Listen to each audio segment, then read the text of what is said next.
ధన్యవాదాలు సార్. చాలా ముదిరాజ్ జాతి మీరు మా పట్ల చూపిన దయకి కృతజ్ఞతలు తెలుపుకుంటూ మీకు ఎప్పుడు రుణపడి ఉంటుంది ఈ ముదిరాజ్ జాతి అని చెప్పి ఈ సభాముఖంగా మీకు విన్నవించుకుంటున్నాం.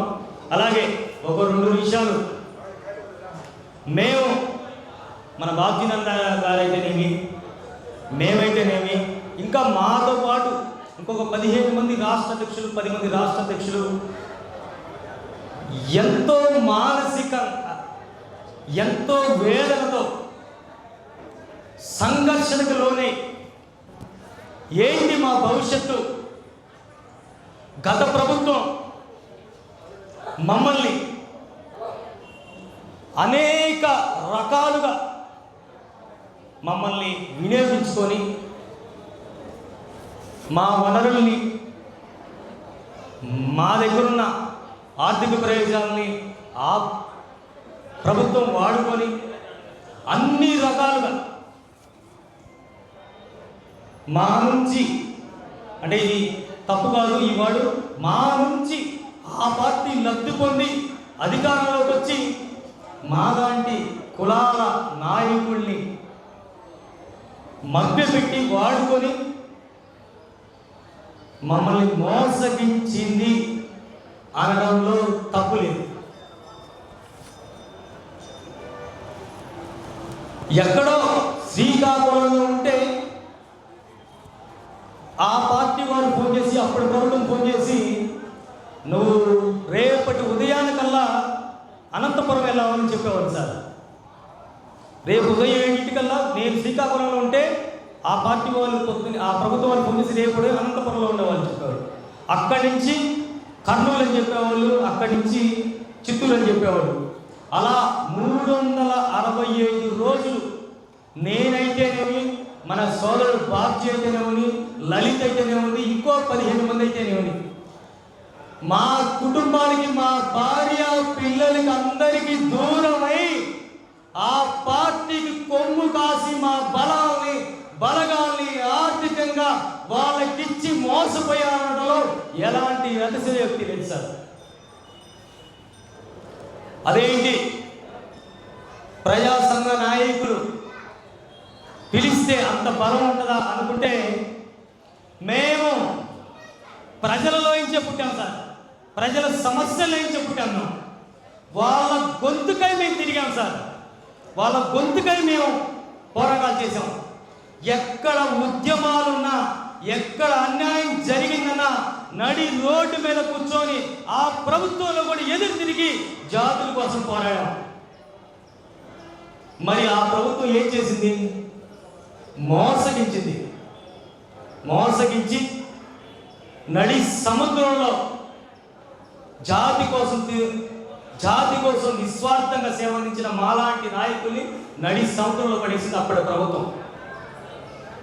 దానికి అనుగుణంగా ఇప్పటి కూటమి ప్రభుత్వానికి అనుకూలంగా మా జాతికి మంచి జరగాలి, మాకు మంచి వ్యక్తిగతంగా మంచి జరగకపోయినా పర్వాలేదు, మాకు జన్మనించి మాకు ఒక గుర్తింపు తెచ్చినటువంటి నా ముదిరాజ్ జాతికి మంచి జరగడమే నా ముందున్న ఏకైక సవాలని చెప్పి ఏమని చెప్పి నేను ఇంత సందర్భంగా చెప్తున్నా.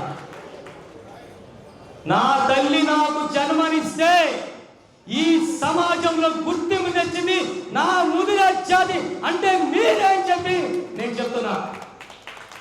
మీరు లేనిదే నేను లేను. మరొక మాట చెప్తున్నా, మీరు లేనిదే నాని అనేవాడు లేడు. నేను ఇంత దూరం ప్రయాణిస్తున్నాను.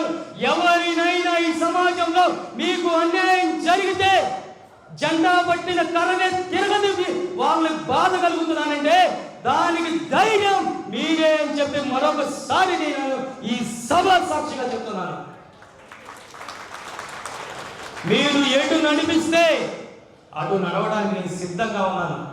మీ మాట కాదని చెప్పి, మిమ్మల్ని కాదని చెప్పి, మీకు వ్యతిరేకంగా ఏ నిర్ణయం కూడా తీసుకోనని చెప్పి మీ అందరి ముందు కూడా చెప్తున్నా. నేను మీరు ఏది చెప్తే అదే నేను చేస్తాను. మిమ్మల్ని నా కంటికి రెప్పలా 24 గంటలు కాచుకొని ఉంటానని చెప్పి ఈ సభ సాక్షిగా తెలియజేస్తున్నాను.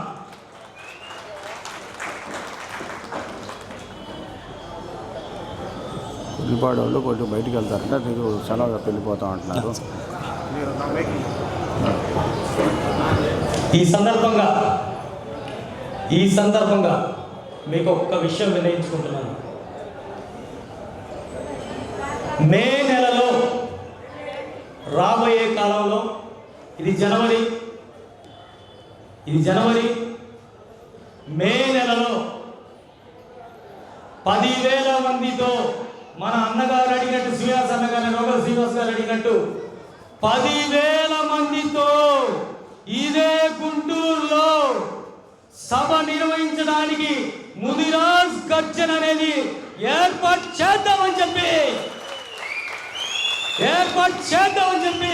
అన్నగారికి మాటిస్తున్నా. 10,000 మందితో సిద్ధమా అని చెప్పి నేను మిమ్మల్ని అడుగుతున్నా. మీ అందరు సిద్ధం అంటే ఇదే సభ సాక్షిగా 10,000 మందితో అన్నగారి ముందు 10,000 మందితో సభ చేద్దాం. ముదిరాజుల గర్జనేంటో మరొకసారి ఈ గుంటూరు జిల్లాకి, ఈ రాష్ట్రానికి ఒకసారి ముదిరాజు గర్జన వినిపిద్దామని చెప్పి మీ అందరూ కూడా చెప్తున్నా. మరి 10,000 మందితో సభ అంటే ప్రతి గ్రామం నుంచి బాధ్యతగా తీసుకొని మన యువత అందరూ, మన పెద్దవారు సిద్ధమా మే నెలకని చెప్పి నేను మీ అందరిని అడుగుతున్నా. సిద్ధమా అని మిమ్మల్ని అడుగుతున్నా. 10,000 మంది అంటే అన్నగారికి మాటిస్తాం మనం. అన్నగారు మీరు మన ముదిరాజు గర్జన విని మంచి మాట మాట్లాడారు. ఇదే సభరించి నీకు మాటిస్తున్నాం.